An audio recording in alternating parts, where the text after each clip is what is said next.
এক এক করে বেড রেডি হয়ে যাচ্ছে এবং সেগুলোকে এক সাইড দিয়ে সমানভাবে রেখে দিচ্ছি যাতে চলাফেরাতে অসুবিধা না হয়।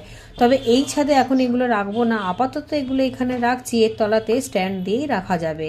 কারণ এমনি রাখলে পুরো নিচটা জল জল হয়ে যাবে, আর গাছে জল দিলে সেই জলগুলো ওখানেই আটকে যাবে। এদিকের এই ক্যারেটগুলো একেবারে খালি হয়ে গিয়েছে, এগুলোকেও নিচে নিয়ে যেতে হবে। সাথে এই বেডের মধ্যে যেই সমস্ত কাপড় ঠাপড় ছিল সবই ফেলে দিয়েছি। সাথে সাথে এই টবগুলো খালি হয়ে গিয়েছে বলে সবই নিচে নিয়ে যাব। আজকে অনেকগুলো বেড এবং ক্যারেট কিন্তু খালি হয়ে গিয়েছে। আস্তে আস্তে শীতের বাগান ধীরে ধীরে খালিও হয়ে যাচ্ছে এবং গরমের জন্য রেডি হচ্ছে। তবে গরমেতে এত কিছু তো করা সম্ভব নয়, কারণ গরমে এত অপশান থাকে না। শীতের সময়তে এই অপশানটা বেশি থাকে সবজির এবং ফুলের।